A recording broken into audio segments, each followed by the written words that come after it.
In early 1959, a party of 9 seasoned hikers set out on an expedition across a remote, mountainous region in the Western Soviet Union.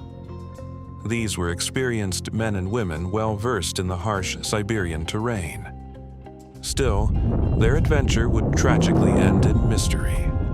Over 60 years later, despite investigations, photographs, and journals, the details remain unresolved. This is the story of Dyatlov Pass. On January 23, 1959, a group of 8 men, 2 women, boarded a train heading deep into the Ural Mountains, the wild heart of Siberia. Igor Dyatlov, an experienced trek leader, guided the team. As the train rumbled through frosted forests, the group's diary recorded a final hopeful note. "I wonder what awaits us on this hike. Will anything new happen?" The following days saw them switch travel modes multiple times, from buses to trucks, horseback and sleigh, and finally on skis and foot. Their journey was arduous but uneventful.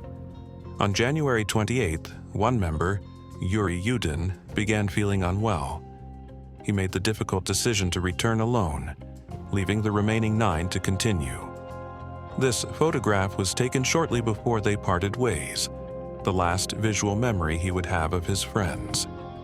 The group pressed on through snowstorms and biting cold, logging their every step in journals and on film. From recovered entries and photos, the trek seemed to be progressing as expected. Challenging, but typical of Siberian wilderness. By February 1st, they reached the foot of a mountain called Kolatsiako, or Dead Mountain in the local Mansi language. Despite treacherous conditions, they climbed partway and chose to camp just a few hundred meters from the summit. Among the last pictures found in their cameras are scenes of the rugged landscape, and the final journal entry reads, "Difficult to imagine a more comfortable place on the ridge with piercing winds, hundreds of kilometers from civilization." Days turned into weeks without communication. Anxiety grew among families and friends. Eventually, a volunteer search party set out, hoping to find the hikers safe. On February 26th, the searchers discovered their campsite, as chilling as it was telling. The tent was half collapsed and covered with a thin layer of snow. Oddly, personal belongings appeared orderly inside, but the tent had been violently cut open from the inside. This indicated a desperate, sudden escape rather than a gradual evacuation. The next day, the volunteers followed 9 sets of footprints leading calmly down the slope toward the forest. The tracks suggested no frantic flight. Instead, the hikers walked in a controlled manner. The trail disappeared after about half a kilometer under fresh snowfall. Near a large cedar tree at the forest's edge, the searchers found the first 2 bodies. They were frozen and underdressed. No jackets, no hats, no boots or gloves, just thin shirts, underwear, and socks, despite sub-zero temperatures near 30 degrees, 22 degrees. Notably, the tree showed signs of damage with broken branches up to 5 meters high. Perhaps someone climbed it in the dark, either looking for the tent or trying to escape unseen danger. Over the next 2 months, all 9 bodies were recovered. 3 were found between the cedar tree and tent, partially clothed but lacking essential cold weather gear like boots and hats. They appeared to have died facing the tent, as if trying to return. While some suffered minor injuries, all 5 died from hypothermia. 4 of them had also been intoxicated at the time of death. The last 4 bodies were discovered deeper in the forest, about 75 meters away from the cedar tree, buried beneath 3 meters of snow. These victims had suffered severe trauma. 1 had a fractured skull, 2 had multiple broken ribs, and all 3 had suffered massive internal bleeding. Medical examiners noted these injuries were comparable to a serious car crash. They happened while the victims were alive, ruling out post-mortem harm or an attack by an assailant. Curiously, 2 had eyes missing from their sockets, and 1 woman had her tongue removed. Another died of hypothermia but had a broken nose and a twisted neck. Adding another layer of mystery, some of their clothing was later found to be radioactive.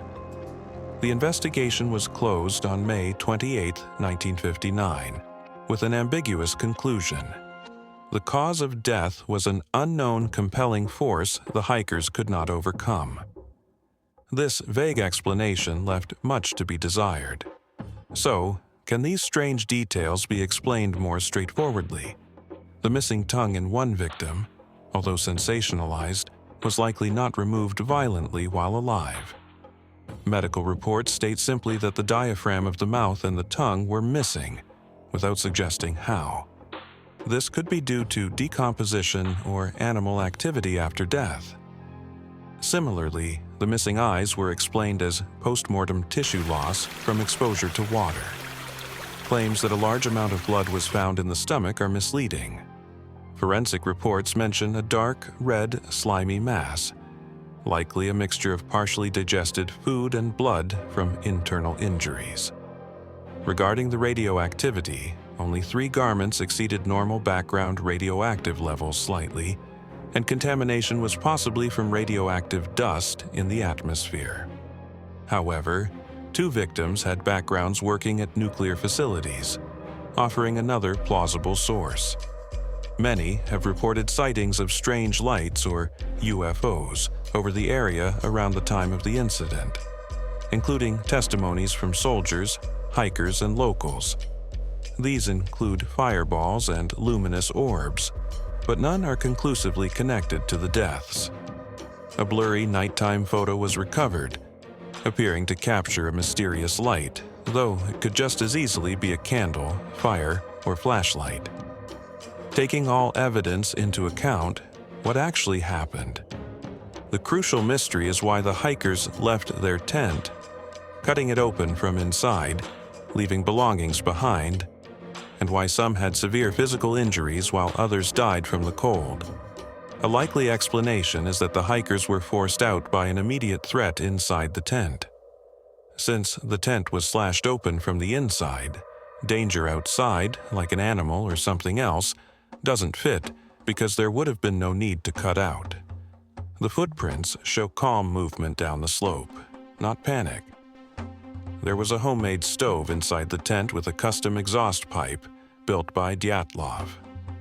It had been used, and the hikers were cooking meat shortly before the incident. Something caused the stove to reignite or malfunction after they removed the exhaust pipe. Smoke probably filled the tent. Desperate to breathe, the hikers cut holes in the tent's top to vent smoke, but when that failed, they slashed aside to escape. Several victims had burn marks on clothing and skin. One victim was coughing blood, which can be a symptom of smoke inhalation. Even a photograph shows a burned jacket, likely scorched by stove sparks.